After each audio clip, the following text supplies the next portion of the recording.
DaviePHD's Mythbusters, Episode 3, 6th of August 2020. Well, many things are said about various issues surrounding Scotland, the UK, the European Union, independence, money, etc. So in this video, I'm going to try to bust some of the myths that many people believe. This week's myth is that the European Union and its Common Fisheries Policy is solely responsible for the decline in the UK fishing industry. Now, I'm clearly nae feared filming this in Peterhead Harbour. This one's going to be controversial, but bear with me. Whichever side you approach this question from, two things are absolutely beyond debate. Number one, without some form of control, that a sustainable fishery would be a relic of a time long past. And number two, we all want a sustainable and profitable Scottish seafood sector. But the end of the transition period is nae to save the sector. The Common Fisheries Policy, or CFP, is deeply flawed in many respects. The main one being that it was solely based around conservation and food security and didn't adequately consider the impact on fishing as a business. Nations were awarded quota based on their population and cultural consumption of fish. Even landlocked European nations were awarded quota, which they were permitted to sell or trade off with other nations, and generally these deals were struck with their nearest neighbours with a fishing fleet. Compliance measures and policing were the responsibility of each individual nation state. Now, being a couple of years late to the EC joining party and being an island meant that the UK was generally not invited to trade in quota.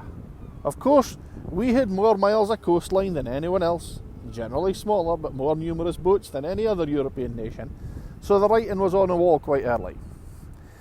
But catching a fish, it's only half the story. The 12-step journey for a fish spawning to being served on your plate is only half covered by the CFP. The remaining 6 steps were all allowed under various EU treaties and trade agreements, which are soon going to disappear, and that's going to leave the Scottish seafood sector high and dry. The local skipper, Jimmy Buchan, felt so strongly about the EU and the CFP that he stood for election for the Tories in 2010. He was in the Brexit flotilla up the Thames with Nigel Farage, but that was when he was a fisherman. Well, nowadays, Jimmy, in his new role as a processor, is sounding less enthusiastic about leaving the EU. Now, Jimmy's a perfect example of why Brexit wasn't the solution that the local fishing community were looking for. As a fisherman, he was all for it. But now, as a seafood processor, his priorities are access to labour, transport and export markets, so it's very different. Without the transition from fisherman to processor, we're not sure Jimmy Buchan would have arrived at this position. And we feel, when we look at Jimmy, we're looking into a crystal ball for the future of the Scottish seafood sector. We predict they'll all arrive at his destination quite soon. Now, without fishermen, there would be no seafood sector at all. They're the ones right at the sharp end. They take all the big risks and they deserve to be richly rewarded for it. But the seafood sector is bigger than them. It's very interdependent. Sellers and processors all need to be considered too. Whilst quota was awarded by the EC and latterly by the EU, it's actually been successive UK governments that have decided on, implemented and policed control measures, which they've done very badly. And they've also negotiated, or rather surrendered, every time quota was being awarded.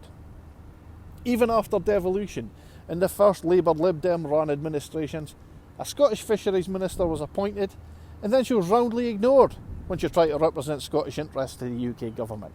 The position was then quietly shelved. But there's always been one party fighting for fishermen. No, it's nae UKIP, nor the Brexit Party, or even the Conservatives. It's always been the SNP.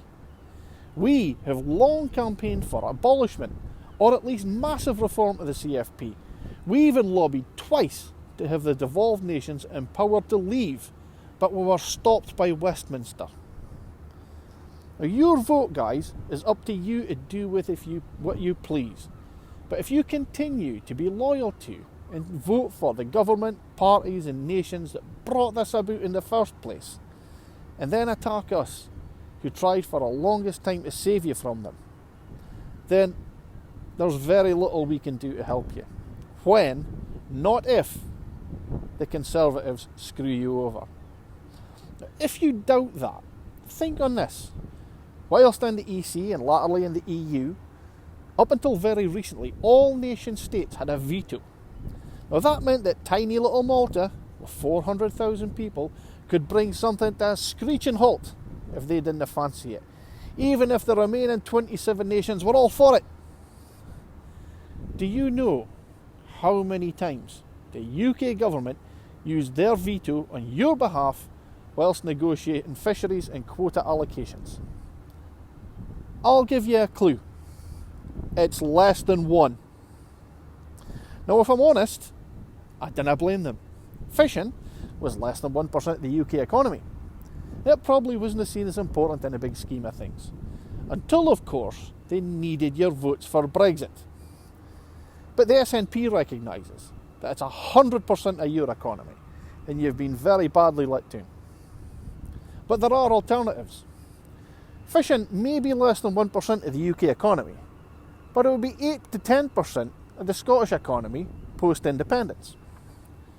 Option 1 is re-enter the EU. Now, whilst it's SNP's wish to respect the wish of the Scottish people and re-enter the EU, there would have to be a referendum.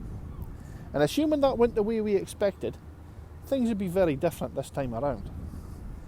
First of all, we'll already have Brexited.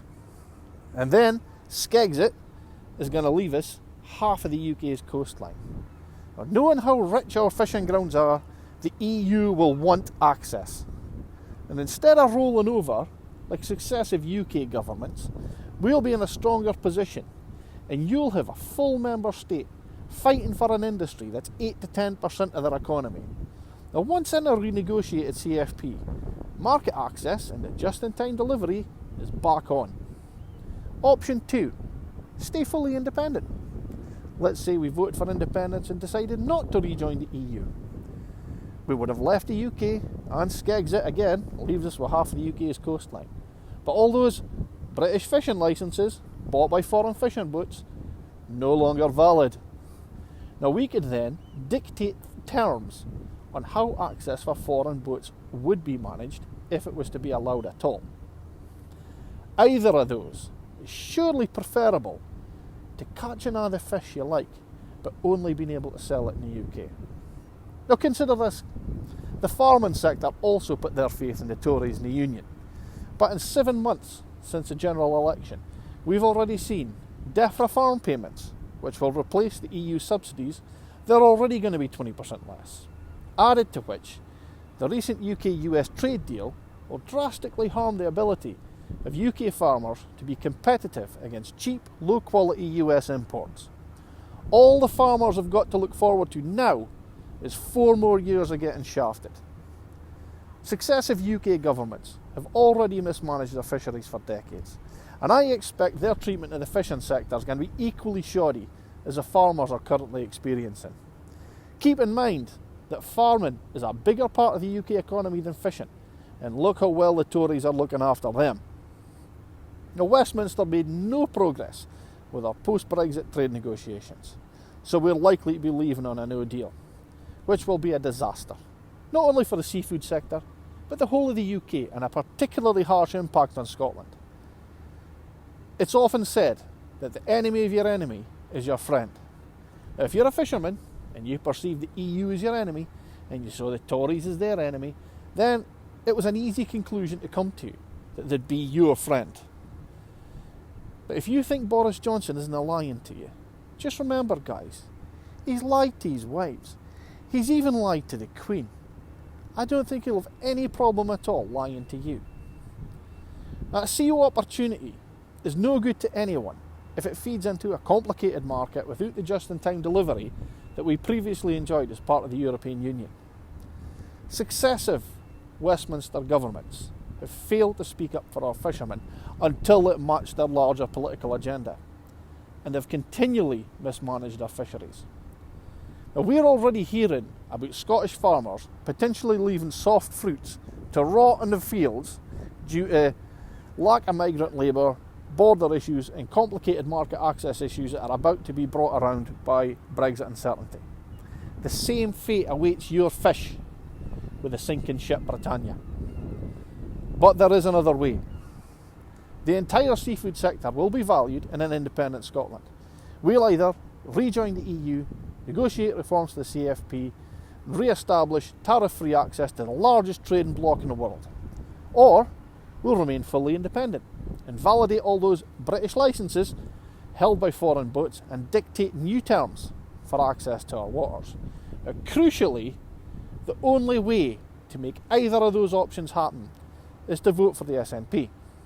And then, when we get the chance, vote for independence, for a sustainable and profitable Scottish seafood sector. Folks, thanks for watching. Please comment on the Facebook page. Keep it civil at all times, please. DaviePHD.